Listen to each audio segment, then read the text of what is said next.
I left my husband for 8 months and found peace again. Going back to him was the biggest mistake of my life. I thought leaving my husband would destroy my life. Turns out, going back to him almost did. For 8 months, I lived alone in a tiny apartment above a laundromat in Chicago. The radiator sounded like it was dying every night, the shower barely worked, and half my furniture came from Facebook Marketplace.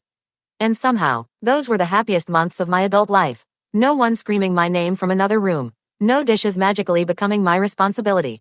No mother-in-law criticizing the way I folded towels. No husband pretending not to notice any of it. Just silence. The kind of silence that lets you hear yourself think again. I slept through the night for the first time in years. I laughed again. I remembered what peace felt like. Then my husband showed up crying outside my apartment, promising he finally understood everything he'd put me through. And like an idiot, I believed him. If you saw our life online, you would have thought we had the perfect marriage. Cute vacation photos, matching Christmas pajamas, dinner dates, little anniversary captions about, best friends forever. The truth, I was drowning so quietly nobody noticed. My husband Ethan wasn't abusive in the obvious ways people expect. He never hit me, never cheated, never screamed in my face. He was worse in a quieter way. He watched me slowly collapse under the weight of everyone else's expectations and convinced himself he was still a good husband because technically he wasn't the one causing the pressure. The first crack appeared 2 weeks after our wedding. We had just come back from our honeymoon in Colorado, exhausted from traveling.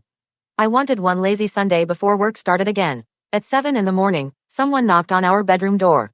Breakfast won't cook itself. It was Ethan's mother. I actually laughed because I thought she was joking. She wasn't. See, Ethan's parents lived with us. Well, technically we lived with them.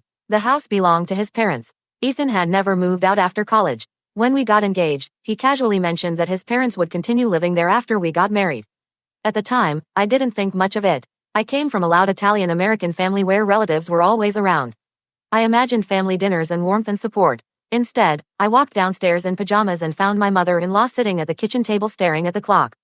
"You sleep late," she said. It wasn't even 8 in the morning. I looked at Ethan, waiting for him to say something. He smiled awkwardly and stared at his phone. That moment changed something inside me. Not completely, just enough. The thing nobody understands about miserable marriages is that they rarely become miserable overnight. If Ethan had transformed into a monster immediately, I would have left. Instead, it happened slowly. Tiny sacrifices, tiny silences, tiny moments where I swallowed discomfort because it felt easier than arguing. At first it was harmless things. His mother correcting the way I seasoned pasta sauce. Rewashing dishes I already cleaned. Reorganizing cabinets after I arranged them. Then came the expectations. Natalie cooks dinner. Natalie handles laundry. Natalie cleans the guest room. I cannot complete full video in the short. For watching the full video, go to the channel or click the link below.